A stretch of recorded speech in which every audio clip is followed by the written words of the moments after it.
क्या आपको बूंद बूंद करके पेशाब आता है या लीकेज होती है, या फिर यूरिन आपको फ्रीक्वेंट आ रहा है, आप रात को सो रहे हैं तो आपको बार बार उठना पड़ता है पेशाब करने के लिए, या फिर ऐसा लगता है कि यूरिनेशन आपको बहुत तेज़ी से प्रेशर पड़ रहा है बट आपको लगता है कि वो पूरा क्लियर नहीं हुआ है, और फिर हर 1 घंटे में बहुत तेज़ी से प्रेशर आता है बट वो क्लियर नहीं हो रहा है। तो इसको थोड़ा सा आप सीरियसली लें, क्योंकि डेफिनेटली ये कोई बीमारी उतनी बड़ी नहीं है, बट ये एक बीमारी बन सकती है। और अगर ऐसा है तो हम लोग डॉक्टर के पास चले जाते हैं, तो वहाँ से आप दवाइयाँ ले लेते हो, बट जो इसके पीछे का रूट कॉज है वो आप देखते नहीं हो। तो इसको थोड़ा सा नोटिस करना है कि अगर आपको बूंद बूंद पेशाब आ रहा है या उस तरीके से अगर चीज़ें हैं, तो ये कनेक्शन कहीं ना कहीं क्या होता है, ये ब्लैडर में, क्योंकि हमारा जो यूरिन है वो ब्लैडर में जाके स्टोर होता है। अब वही ब्लैडर जो है वहाँ से यूरिन आपका रिलीज होना शुरू होता है, तो बट उसका कनेक्शन ऐसा नहीं है ज़रूरी कि सिर्फ ब्लैडर की मसल्स वीक हो गई हैं, या इसके पीछे और भी रीजंस होते हैं। किसी को डायबिटीज़ है तो डायबिटीज़ की वजह से बार बार आ रहा है, या प्रोस्टेट एनलार्ज हो गया है तो भी ऐसा होता है कि पूरी रात उठ के यूरिन जाना पड़ता है, या फिब्रॉइड्स हैं तो भी ये प्रॉब्लम होती है। तो इसके पीछे आपका जो है कहीं ना कहीं नर्वस सिस्टम जो है वो एक इंटर रिलेटेड है इससे। तो वही नर्वस सिस्टम हमारे ब्रेन में एक छोटा सा ऐसा पार्ट है जो कि आपके ब्लैडर से एक तरीके से कनेक्टेड है। अगर वो ब्रेन का पार्ट वीक है because of some vitamin deficiency जो हम बहुत इग्नोर कर देते हैं, तो भी आपका जो है इस तरीके की आपको सिम्टम्स आने लग जाएंगे। बार बार यूरिन की अर्ज होगी और यूरिन पूरा आएगा नहीं, या फिर आपको बार बार बूंद बूंद यूरिन पास ऑन होता रहता है।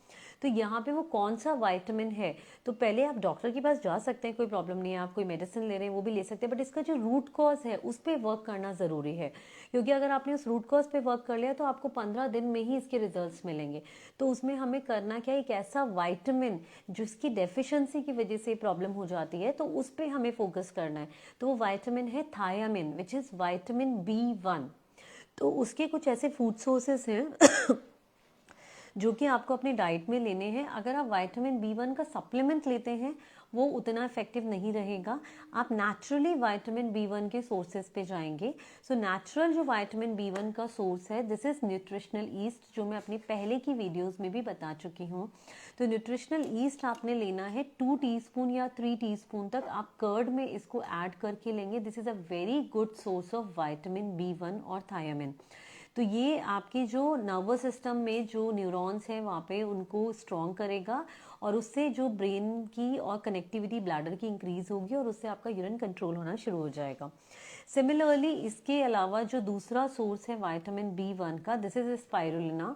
ये ग्रीन कलर की एल्गी होती है, इसमें भी बहुत अच्छा विटामिन B1 प्रेजेंट होता है। तो ये भी आप 1 टीस्पून जूस में ले सकते हैं, क्योंकि इसका टेस्ट थोड़ा सा अजीब सा होता है। तो ऐसे अगर पानी में नहीं लिया जाता तो इसको आप कोशिश करें टैबलेट से ज़्यादा आप पाउडर को कंसिडर करें, और जूस है, नारियल पानी है, उसमें आप घोल के ले सकते हैं। अब होता क्या है, जैसा कि मैंने रीज़न बताया आपको, और भी रीजंस हैं कि क्यों बार बार यूरिन ऐसे आता है। तो एक डायबिटीज़ की वजह से, या तो शुगर्स आपकी कंट्रोल नहीं है, या प्रोस्ट्रेट एनलार्ज्ड है, तो उसके लिए आप ले सकते हैं एप्पल साइडर विनेगर। 2 टीस्पून या 3 टीस्पून तक एप्पल साइडर विनेगर आप लेंगे, बिकॉज ये शुगर्स को स्टेबलाइज करेगा। तो इसको आपने पानी में डालना है 1 ग्लास, और इसको मॉर्निंग में एम्प्टी स्टमक ले सकते हैं, और या फिर आप 6 बजे से पहले पहले ले सकते हैं। ध्यान ये रखना है कि ज़्यादा पानी भी नहीं पीना है, 3 to 3.5 लीटर्स तक वाटर लेना है।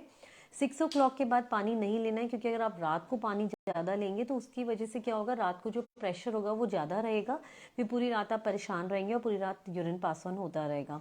इसके अलावा जो आपने एक और चीज़ का ध्यान रखना है, अगर हम बहुत ज़्यादा डाइट में कार्बोहाइड्रेट्स लेते हैं जैसे सूजी, मैदा, चावल, तो या फिर हम बहुत चीनी ले रहे हैं, तो उस वजह से भी विटामिन B1 का डिप्लीशन, मतलब वो हमारे ब्रेन से डेफिशिएंट होना शुरू हो जाता है। तो वो भी नहीं करना है। तो उसकी जगह आपने कॉम्प्लेक्स कार्बोहाइड्रेट वाली चीज़ें खानी है। मिलेट्स को इंट्रोड्यूस कीजिए, बाजरा, जौ, ज्वार को डाइट में। शुगर्स बिल्कुल कट डाउन कर दें आप अपनी डाइट में। इसके अलावा जो और सोर्सेज हैं विटामिन B1 का, वो है मैकेडेमिया नट्स या सनफ्लावर सीड्स, पम्पकिन सीड्स। तो ये नट्स हैं मैकेडेमियन, ये भी विटामिन B1 के अच्छे सोर्सेज हैं, आप इनको अपनी डाइट में इंक्लूड कीजिए। स्प्राउट्स हैं वो इंक्लूड कर सकते हैं, बट उसमें कम होता है, बट एटलीस्ट आप इंक्लूड कर सकते हैं। और एक है विटामिन B1 जो होता है, वैसे वो वाटर सॉल्युबल होता है, बट इसका फैट सॉल्युबल विटामिन भी होता है जिसका आपने सप्लीमेंट लेना है, विच इज़ बेनफोटायामिन। सो ये आपने वन सप्लीमेंट इसका डेली स्टार्ट करना है अलॉन्ग विद दीज सोर्सेस।